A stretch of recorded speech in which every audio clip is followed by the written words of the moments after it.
오늘 은혜 받으실 말씀은 사도행전 13장 1절에서 3절까지 말씀입니다. 사도행전 13장 1절에서 3절까지 말씀을 다 같이 봉독하겠습니다. 안디옥 교회에 선지자들과 교사들이 있으니 곧 바나바와 니게르라 하는 시므온과 구레네 사람 루기오와 분봉왕 헤롯의 젖동생 마나엔과 및 사울이라. 주를 섬겨 금식할 때에 성령이 이르시되 내가 불러 시키는 일을 위하여 바나바와 사울을 따로 세우라 하시니, 이에 금식하며 기도하고 두 사람에게 안수하여 보내니라.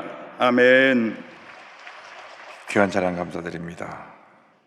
우리 믿음으로 고백합니다. 오늘 우리에게 좋은 일이 일어납니다. 오늘 우리에게 좋은 일이 반드시 일어납니다. 할렐루야. 오늘 사도행전 13장 1절로 3절 말씀 가지고 성령과 선교 같은 제목으로 말씀을 나눕니다. 오늘은 안디옥 교회에 대한 이야기입니다. 안디옥 교회는 최초로 선교사를 파송한 교회입니다. 최초의 이방인 교회입니다. 역사적인 기록을 보면 2000년 전에 벌써 안디옥 교회는 10만 명에 도달했다 하는 그러한 기록이 나옵니다. 2000년 전에 10만 명이라면 지금은 100만 명이 넘는 그러한 큰 교회였다고 생각을 할 수 있는데, 어떻게 해서 이렇게 교회가 큰 부흥을 하고 큰 역사를 이루었는가, 오늘 말씀을 통해서 몇 가지 중요한 내용을 살펴보기를 원합니다. 이 교회는 첫째로 분명한 목적이 있었습니다. 주님만 섬기는 교회, 주님을 섬기는 교회, 딱 목적이 있었기 때문에 이 교회가 하나님의 복을 받는 교회가 된 것입니다. 한번 따라 주시기 바랍니다. 주님을 섬기는 교회. 사도행전 14장 2절입니다. 주를 섬겨 금식할 때에 그랬습니다. 교회에 분명한 존재 목적이 있습니다. 교회가 왜 존재하느냐? 교회의 존재 목적은 주님을 섬기기 위한 것입니다. 주님께 예배드리는 것입니다. 주님께 영광을 돌리는 것입니다. 주님의 일을 하는 것이 교회의 존재 목적입니다. 그래서 우리 교회에서 하는 모든 일은 오직 주님의 영광을 위해서, 주님을 위해서 하는 일이 되어야 됩니다. 안디옥은 당시 로마 제국의 3대 도시 가운데 하나였는데, 로마의 수도 로마와 그리고 이 북아프리카에는 알렉산드리아와 안디옥, 이 3대 도시였는데, 요즘 말하면 뉴욕과도 같은 무역 도시였습니다. 물적으로 풍요롭고 동서양의 문화가 함께 교차되는 그런 곳이었습니다. 물질이 풍요하다 보니까 쾌락을 추구하게 되고 우상을 섬기게 되고, 그래서 영적으로 아주 타락했던 지역인데, 안디옥 교회 성도들은 성령으로 충만해서 이 모든 죄악의 유혹을 물리치고 저들이 교회를 부흥시키고 주님께서 맡긴 귀한 생활을 잘 감당하는 교회로 쓰임을 받을 수 있게 되었던 것입니다. 그래서 교회가 부흥하는 비결은 다른 것이었습니다. 첫째도 성령 충만, 둘째도 성령 충만, 마지막도 성령 충만인데, 성령 충만의 열매는 뭐냐? 오직 하나님께 영광, 주님께 영광, 주님을 섬기는 일에 최선을 다하고 그 지역에 어렵고 힘든 사람을 사랑으로 섬김으로 말미암아 모든 사람에게 존경과 칭찬받는 교회가 되었습니다. 지금이 우리 한국교회 기회입니다. 코로나19로 너무나 어려울 때 한국교회가 흩어져서 각 지역을 주의 사랑으로 뒤흔들어 놓아야 됩니다. 변화시켜야 됩니다. 새롭게 만들어야 됩니다. 그래야 교회가 새로워지고 부흥하고 지역사회가 교회를 칭찬하게 되고 믿지 않는 사람들이 교회로 몰려오는 놀라운 역사가 나타나게 될 것입니다. 오늘 오전에 여기 서대문에 있는 극동아파트에 계신 우리 집사님 잠깐 방문해서 기도해드리고 왔는데, 84세 되신 집사님이신데 홀로 사세요. 요즘 자녀들이 잘 섬기지 못하는 홀로 사시는 독거 노인들이 얼마나 많은지 모릅니다. 그래서 유일한 기쁨이 주님을 섬기는 게 유일한 기쁨입니다. 그런데 요즘 이렇게 코로나 때문에 제대로 교회도 못 나오고 힘들고 어려운데 가서 기도 드리니까 얼마나 기뻐하고 감사해 하시는지. 여러분, 지금이야말로 우리가 열심으로 섬길 때입니다. 사랑으로 섬길 때입니다. 그래서 하나님의 은혜가 우리 이웃에게 전해질 때 교회가 부흥하는 것입니다. 새롭게 변화되는 것입니다. 그런데 안디옥 교회 성도들은 만난 사람들에게 예수가 그리스도이십니다. 예수가 그리스도이십니다. 예수가 그리스도입니다. 그래서 그리스도인, 크리스찬이라는 이름이 생겨난 곳이 바로 이 안디옥입니다. 사도행전 11장 26절입니다. 만남에 안디옥에 데리고 와서 둘이 교회에 1년간 모여 큰 무리를 가르쳤고 제자들이 안디옥에서 비로소 그리스도인이라 일컬음을 받게 되었더라. 그리스도인이라는 말이 헬라어로 크리스티아노스라는 말인데 그 크리스티아노스라는 말에서 영어로 번역될 때까지 크리스찬입니다. 크리스찬은 뭐냐? 그리스도에게 속한 사람들, 그리스도의 종들이란 뜻입니다. 여러분들은 누구에게 속했습니까? 예수 그리스도에게 속한 사람들이고 누구의 종입니까? 예수 그리스도의 종입니다. 여러분을 통해서 누가 나타나야 됩니까? 예수 그리스도만 나타나야 되고 예수 그리스도만이 존경받아야 되고 예수 그리스도의 일이 이루어져야 되는 것입니다. 열심히 여러분들이 예수님이 그리스도임을 증거하고 예수님만이 우리의 유일한 구세가 되심을 증거해서 이 흑암의 문제와 어려움 가운데 처해있는 우리 대한민국을 살려내야 될 것입니다. 대한민국의 유일한 희망이 우리 기독교입니다. 우리 예수 믿는 사람 유일한 희망입니다. 여러분들이 대한민국의 희망이고 미래입니다. 다른 그 무엇으로도 이 대한민국을 살릴 수가 없습니다. 변화시킬 수 없습니다. 남북통일을 이룰 수가 없습니다. 예수 그리스도의 복음만이 우리 대한민국을 다시 살리고 예수의 복음만이 모든 문제를 해결하고 예수의 복음만이 저 휴전선 무너뜨리고 남북을 하나 되게 만드는 역사를 가져오게 되는 것입니다. 그래서 우리 모두가 예수 그리스도를 높이고 예수 그리스도를 전하고 예수 그리스도의 귀한 사역을 이루나가는 주님의 일꾼들, 주님의 종들이 되어야 합니다. 우리가 기쁨으로 주님을 섬겨야 됩니다. 교회의 머리는 예수 그리스도이십니다. 에베소 1장 22절입니다. 또 만물을 그의 발 아래 복종하게 하시고 그를 만물 위에 교회의 머리로 삼으셨느니라. 교회의 머리는 누구냐? 예수 그리스도이십니다. 담임 목사가 교회 머리가 아닙니다. 교회 머리가 절대 착각하면 안 됩니다. 저는 주님의 종, 심부름꾼입니다. 주님의 일을 맡아서 열심히 심부름하는 사람입니다. 교회 주인이 교단 헌법상으로는 전 성도이지만 실제로 우리 예수 그리스도이십니다. 예수 그리스도의 몸된 교회를 우리가 구성하고 있고 이 교회를 통해서 예수님이 존귀함 받으시고 예수님의 일을 하는 것이 우리 모두의 일인 것입니다. 제가 워싱턴에 있는 한 교회를 섬겼을 때 그 지역에 유명한 교회가 있었는데 교회 건축한다고 80만 불을 모아놨어요. 그런데 건축을 하면 되는데 돈이 있다 보니까 교회 돈이 쌓여있고 쓰질 않으니까 마귀가 역사해가지고 교회 내 분쟁을 일으켰습니다. 그래서 내가 교회 주인이다, 내가 교회 주인이다 서로 다퉈서 교회가 나눠지게 하고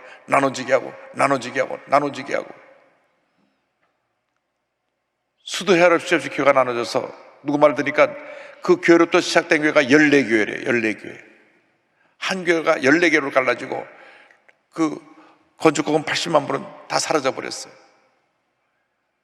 예수님이 주인이 되셔서 그 교회를 세우셨으면 한 마음 돼서 예수님을 높이면은 주님이 도와주셔서 교회가 크게 섰을 텐데 내 뜻대로 해야 된다, 내 뜻대로 해야 된다, 내가 교회 주인이다. 그래서 인간적인 소리를 높이다 보니까 교회가 분열되고 나눠지게 된 것입니다. 그래서 우리 잊지 말아야 될 것은 이 교회 머리는 우리 예수님 한 분뿐밖에 없습니다. 예수님만이 홀로 존귀와 영광을 받으시옵소서. 주님을 높이고 주님을 자랑하고 주님을 섬기는 여러분 되기를 주님의 이름으로 축원합니다. 둘째로 우리는 성령의 음성에 순종해야 됩니다. 모든 교회는 성령의 음성에 순종하는 교회가 되어야 합니다. 13장 2절입니다. 성령이 이르시되 내가 불러 시키는 일을 위하여 바나바와 사울을 따로 세우라 하시니. 교회는 언제나 성령의 음성을 듣고 그 음성에 순종해야 됩니다. 성령의 음성을 듣지 아니하고 인간의 마음에서 우러나는 생각을 갖고 따라가다가는 큰일이 생겨납니다. 여러분, 우리의 생각과 우리의 능력은 늘 제한적입니다. 한계가 있습니다. 그렇기 때문에 우리가 철저히 말씀을 읽고 묵상하고 기도함으로 성령의 음성을 들어야 됩니다. 우리가 성령의 음성을 듣기 위해서 늘 말씀을 묵상해야 됩니다. 말씀을 읽고 또 읽고 또 읽고 또 읽어서 말씀이 내 마음속에서 살아 역사하게 해야 되는 것입니다. 이 하나님의 말씀은 성령의 감동으로 쓰여진 하나님의 말씀입니다. 그래서 말씀을 읽을 때 성령의 감동이 임하면 말씀을 통해서 주님의 음성을 듣게 되는 것입니다. 주님의 음성을 듣게 되고 그 말씀에 순종할 때 하나님의 은혜와 기적과 축복이 임하게 되는 것입니다. 몸이 아플 때 저가 채찍에 맞음으로 나음을 받아도다 약속의 말씀을 믿고 고백하면 내게 치료가 임하는 것입니다. 회복이 임하는 것입니다. 남들이 다 할 수 없다, 안 된다, 문제가 있다고 할 때 할 수 있거든요. 무슨 말이냐? 믿는 자에게 능치 못함이 없느니라. 약속의 말씀 붙잡고 나가면 기적은 일어나는 것입니다. 문제가 해결되는 것입니다. 그래서 우리가 잊지 말아야 될 것은 철저하게 주님의 음성을 들어야 됩니다. 자꾸 자기 생각을 내세우다가는 실수를 반복하게 되고 큰 문제를 일으키게 됩니다. 무엇을 하더라도 주님이 원하시는 것인가 원하지 않은 것인가 늘 우리가 기도하는 가운데 살펴야 되고 성령의 음성을 들어야 됩니다. 대부분 성령의 음성은 기도를 많이 하면 마음의 평안함으로 다가옵니다. 마음의 평안함이 다가오면 주님이 기뻐하시는 것입니다. 근데 기도를 하고 또 기도를 해도 마음이 불안하고 마음의 평안함이 없고 자꾸 염려 근심이 생겨나면 그때는 멈춰서야 됩니다. 기도를 좀 많이 해서 주님 내 마음에 기쁨과 평안함을 주실 때 주님께서 주신 말씀이 내 마음에 탁 부딪혀 와서 믿습니다 하고 나갈 때 기적이 일어나는 것입니다. 하나님께서 분명히 가나안을 정복하라 해서 여리고를 무너뜨렸거든요. 여리고를 무너뜨렸어요. 그럼 여리고보다도 훨씬 작은 성인 아이성은 여리고에 동원됐던 숫자보다 10분의 1도 안 동원시켰어도 무너뜨릴 수 있다고 생각했는데 웬걸 성령의 음성을 듣지 않고 올라갔다가 참패당하고 저들이 폐에서 쫓겨 내려왔습니다. 그래서 울면서 하나님 앞에 기도했습니다. 우리들의 잘못이 무엇입니까? 너희 중에 하나님 물건에 손을 댄 사람이 있다. 그래서 차진이 아간이라고 하는 사람이 그 물건을 하나님께 앞에서 다 진멸을 한 것 중에 일부를 훔쳐서 자기 천막 밑에 감춰놨다가 그것을 이제 고백하게 되고 온 가족이 하나님의 심판을 받아 죽임을 당하게 되었던 것입니다. 여호수아가 전쟁에 계속 이기니까 하나님 음성을 듣지 않고 또 미디안 족속이 왔었는데 미디안 족속이 화해하자고 하니까 그냥 멀리서 왔다는 얘기만 듣고 그들과 함께 화친하는 죄악을 맺었다가 그들이 바로 그 동네에 있는 주민이라는 것을 알고 두고두고 그것이 그들에게 올무가 됐습니다. 물론 이스라엘 백성들의 물 기르고 나무 하고 하는 그런 일을 하게 되었지만은 하나님의 음성 듣지 않고 우리가 일을 하다가는 실수하게 됩니다. 그래서 늘 기도 많이 해야 됩니다. 주님, 내가 주님의 음성 듣기 원합니다. 주님의 음성 듣기 원합니다. 사람의 음성 듣지 말고 주님의 음성 듣고 판단하고 결정하게 되기를 바랍니다. 사도행전 5장 29절에 이와 같은 말씀이 나옵니다. 베드로와 사도들이 대답하여 이르되 사람보다 하나님께 순종하는 것이 마땅하니라. 내가 지금 조금 손해가 있어도 주님의 음성에 순종하면 반드시 좋은 일이 일어납니다. 내가 지금 잠깐 어려움을 회피하고 편한 길을 택했다가 주님께서 기뻐하지 않은 길로 가면 큰 어려움을 당하게 됩니다. 요나가 니느웨로 가라 그랬는데 성령의 음성을 거역하고 이방인 하나님을 거역하는 니느웨 가서 내가 왜 복음을 전해야 되겠는가? 그래서 다스로 가는 배를 탔습니다. 일반 사람들이 생각하면 요나가 옳았다고 생각했을 것입니다. 왜? 니느웨는 하나님을 거역한 나라요, 이방인 나라요, 그리고 이스라엘처럼 택한 족속이 아니었기 때문에 그래서 복음을 전하는 그것은 아무리 생각해봐도 옳지 않다.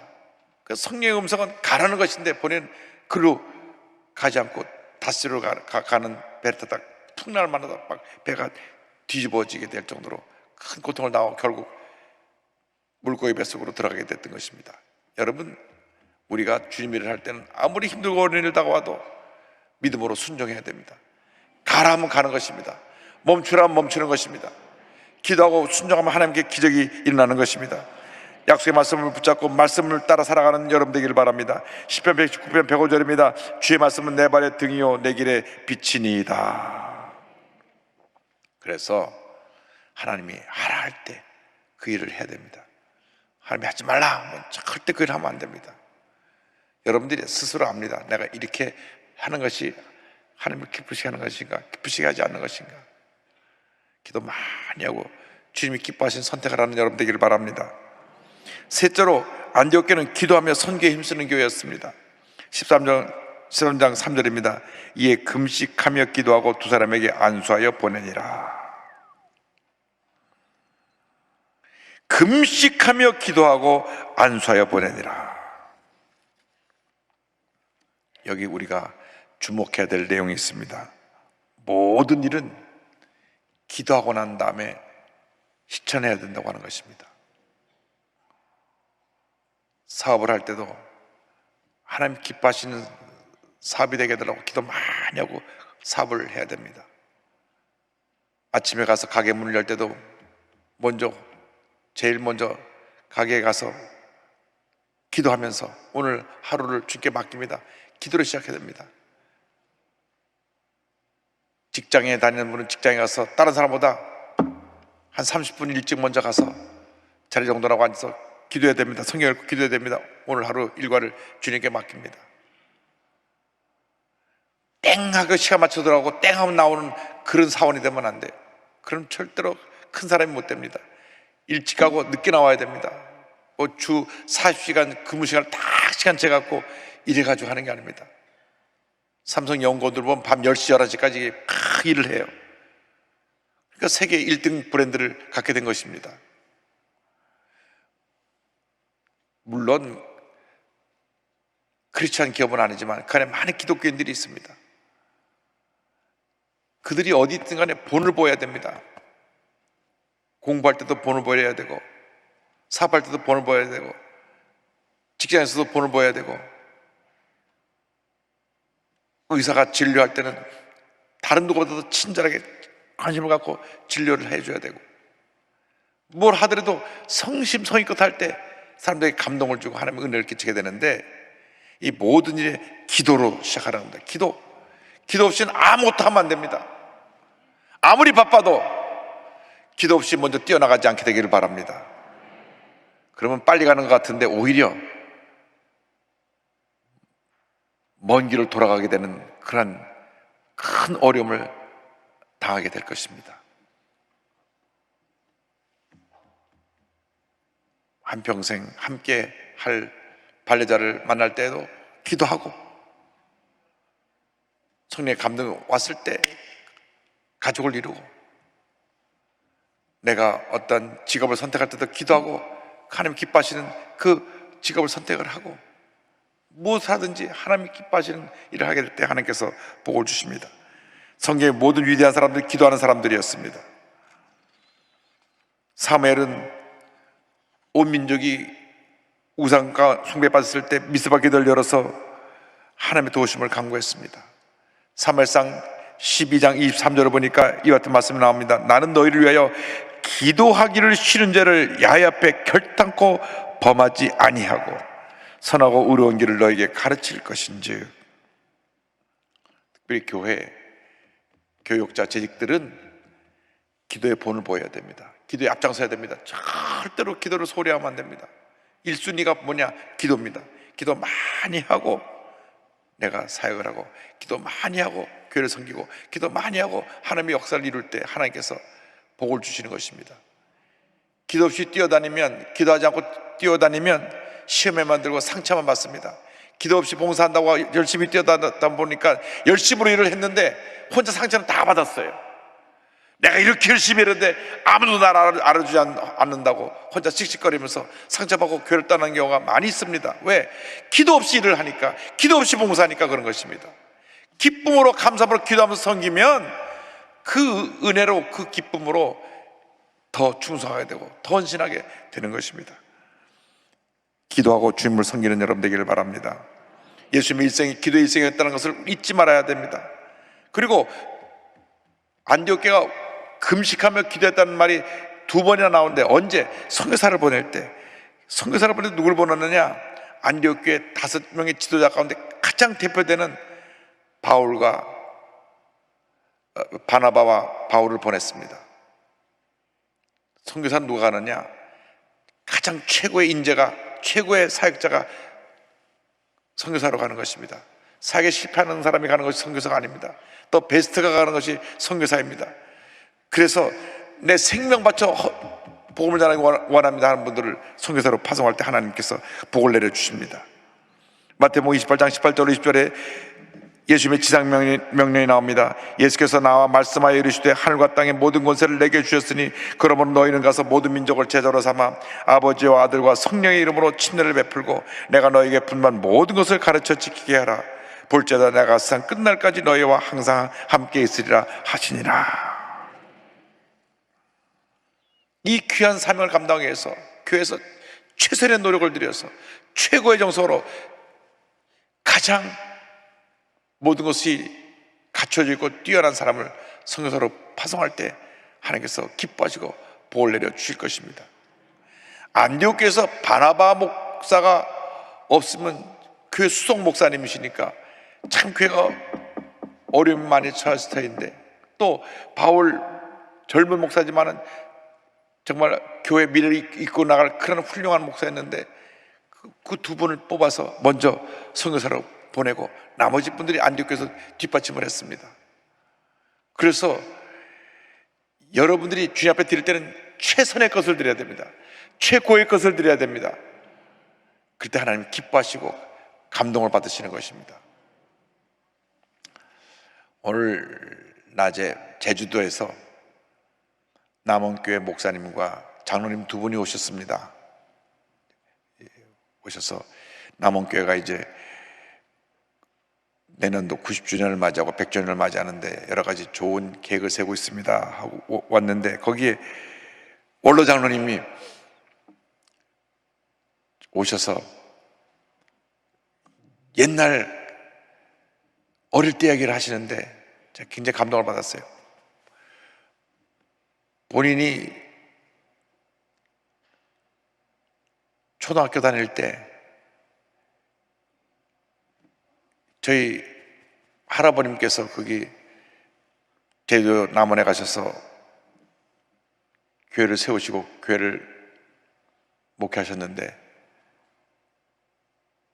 저희 할아버님 할머님이 동네 아이들만 보면 불러다가 머리 쓰다듬으면서 너 장치 참 큰 사람 된다, 큰 사람 된다, 하나님 복 주실 거라 그러면서 늘 먹을 것을 갖다가 주셨대요. 그래서 집에 갖고 와서 부모님에게, 아유, 이 교회 가니까 교회에 계신 우리 거기 장로님하고 권사님이 그 선물을 줘서 갖고 왔어요. 그래가지고 부모님이 자기 자식한테 잘해주니까, 부모님 제도가 주로 우상을 섬깁니다. 거기가 섬이기 때문에 뱀도 섬기고 뭐 그런 동네니까, 자기 자식을 잘해주니까 무조건 되고, 너는 교회 열심히 나가라. 부모는 교회 안 나가면서 너는 교회 열심히 나가라. 자식을 교회 내보내는데, 글쎄 새벽에 할아버님이 새벽 종을 치잖아요. 새벽 종을 치면, 할아버님이 새벽 이제 4시 반에 종을 치면 남은 일대가 그 종소리를 듣고 다 아침이 됐구나 다 깼답니다. 근데 그 부모님이 애를 깨워서, 야 새벽 기도 가라, 새벽 기도 가라. 그래갖고 초등학교 어린 녀석이 교회 매 새벽에 가서 기도했대요. 자기는 더 자고 싶은데도 종소리만 나면, 야 새벽 종 쳤다, 빨리 가라 빨리 가라. 그때 새벽 기도만 가면 할아버님이 늘 머리 안수해 주시면서, 하나님이 너를 복 주시고 하나님 너를 일평생 함께 해주셔서 하나님이 큰 사람으로 만들어 줄 거라고 늘 기도하는 가운데, 자기가 새벽 기도 한 번도 안 빠지고 어린 시절에 부모님 깨워서 보내시는 바람에, 그래서 나중에 그 교회 장로님 되고 부모님 다 전도하고, 그래서 그 교회 원로 장로님 돼가지고 큰 인물이 됐어. 그 남원에서 알아주는 귀한 장로님 되셔서 오늘 와서 인사하고 가시는데 감동을 받았어요. 야, 자식을 위해서 자식을 교회에서 잘해주니까 그 부모님이 예수도 안 믿으면서 새마다 깨워서 보내니까 그렇게 잘 된 거예요. 그렇다고 해서 여러분도 새벽에 잠자면서 애들 깨워서 보내지 말고 여러분들이 나오셔야죠. 저는 그것을 보면 뭘 느꼈냐면, 어린아이라도 첫 시간에 하나님 앞에 나서 정성껏 그렇게 기도하면서 바치니까 하나님이 일생을 복 주시는구나. 부모가 예수님이 누군지 몰랐지만 자기 자식에게 잘해주니까 무조건 교회 나가라는 것처럼, 우리도 애들한테 잘해줘서 부모를 감동시켜야 되겠구나, 또 그런 생각이 들었습니다. 교회 학교가 부흥되면 부모님도 자연적으로 교회 따라오게 된다 하는 그러한 또 생각도 했습니다. 제가 오늘 이제 말씀을 마무리하면서 여러분에게 드리고 싶은 말은, 기도하면 기적은 일어나고, 기도하면 반드시 하나님의 놀라운 은혜와 축복이 임해서 여러분 모두가 영혼이 잘된 같이 범사를 다지며 강건하게 되고 생명을 얻되 풍성히 얻는 복을 얻게 될 것입니다. 말씀을 마무리합니다. 안디옥 교회는 첫째로 주님을 섬기는 교회, 힘써 주님을 섬기는 교회, 주님만 높이고 주님만 자랑하는 교회. 둘째, 성령의 음성을 듣는 성령 충만한 교회. 세 번째, 기도하고 열심히 복음을 전한 선교하는 교회였다는 것을 잊지 말고, 여러분 모두 일생 살아가는 동안 늘 주님 앞에서 성령으로 충만해서 주님을 잘 섬기고 열심히 기도해서 복음의 증인으로 쓰임받는 모두가 되기를 주님의 이름으로 축원합니다. 기도하겠습니다. 사랑이 모하신 하나님 아버지, 오늘 이 밤에 안디옥 교회에 주신 그 메시지를 통하여 우리가 어떻게 살아가야 할 삶의 좌표를 주신 것을 감사합니다. 주님을 섬기며 성령으로 충만하여 기도하며 힘써 복음을 전하는 주님의 일꾼들 다 되게 하여 주시옵소서. 감사하고 예수님의 이름으로 기도 올리옵나이다. 아멘. 가슴에 손 얹고 아픈 자리에 손 얹고 기도합니다. 사랑과 은혜와 자비가 무한하신 하나님 아버지, 믿음으로 손 얹어 싸우니 안수하여 주시옵소서. 나사렛 예수 그리스도의 이름으로 명하노니 모든 문제는 묶음을 놓고 떠나갈지어다. 모든 어려움은 떠나갈지어다. 모든 삶의 고통을 가져주는 모든 요인들은 떠나갈지어다. 나사렛 예수 그리스도의 이름으로 명하노니 심한 두통, 불면증, 우울증, 노려제, 각종 정신질환은 묶음을 놓고 떠나가라. 눈과 코와 입과 귀와 목의 모든 질병은 떠나가라. 어깨, 척추, 허리, 관절의 병이 물러갈지어다. 심장병, 위장병이 떠나갈지어다. 고혈압, 당뇨가 물러갈지어다. 악성 종양과 암은 떠나가라. 피부병, 난치병, 불임증은 떠나갈지어다. 자녀를 위한 기도가 응답될지어다. 자손만대가 다 복을 받게 될지어다. 가정이 복을 받을지어다. 직장과 사업이 복을 받을지어다. 모든 기도의 제목이 주의 뜻 가운데 응답될지어다. 기도하고 구한 것은 받은 줄로 믿어라. 감사하고 예수님의 이름으로 기도드립니다. 아멘. 지금은 우리의 구세주 예수 그리스도의 무한하신 은혜와 하나님 아버지의 큰 넓으신 사랑과 성령의 감동감화 인도교통 충만하게 하심이 안디옥 교회처럼 늘 주님만 섬기고 성령으로 충만하여 기도하며 힘써 복음을 전하기로 결심한 주님의 귀한 백성들 위해 지금부터 영원토록 함께 있을지어다. 아멘.